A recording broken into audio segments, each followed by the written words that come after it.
2024లో high paying jobs అంటే ఈ వీడియోలో చెప్పబోతున్నా. ఈ వీడియోని సేవ్ చేసుకోండి. నెంబర్ 5లో ఉంది ఫుల్ స్టాక్ డెవలప్మెంట్. మీరు కానీ ఫ్రెషర్గా ఉండి లేదా నాన్ ఐటీ నుంచి ఐటీకి షిఫ్ట్ అవుదామంటే ఈ ఫుల్ స్టాక్ డెవలప్మెంట్ అనేది ఒక మంచి ఆప్షన్. నెంబర్ 4లో ఉంది సైబర్ సెక్యూరిటీ. ఈ సైబర్ సెక్యూరిటీ రిలేటెడ్ ఫీల్డ్స్ కి స్కోప్ చాలా ఎక్కువగానే ఉంది.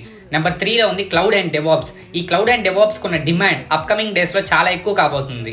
నెంబర్ 2లో ఉంది బ్లాక్ చైన్. మీరు కానీ బ్లాక్ చైన్ నేర్చుకోవడం స్టార్ట్ చేస్తా అంటే ఒక విషయం గుర్తుపెట్టుకోండి, block chain related resource internet లో చాలా తక్కువగానే ఉంది.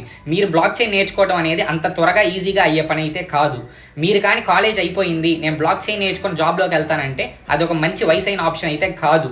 మీరు కానీ ఒక ఫస్ట్ ఇయర్ స్టూడెంట్ అయ్యి ఉంటే మీకైతే చాలా టైం ఉంటుంది. మీరు బ్లాక్ చైన్ నేర్చుకోవడం అయితే స్టార్ట్ చేయొచ్చు. దీనికి ఫ్యూచర్ లో స్కోప్ చాలా ఎక్కువగా ఉంది. ఫస్ట్ లో ఉంది artificial intelligence and data science, one of the booming and trending technology. దీనికి డిమాండ్ చాలా ఎక్కువగానే ఉంది. అలాగే ఫ్యూచర్ లో దీనికి రాబోతున్న జాబ్స్ కూడా ఇంక్రీజ్ అవ్వచ్చు అని కొంతమంది ప్రిడిక్ట్ చేస్తున్నారు.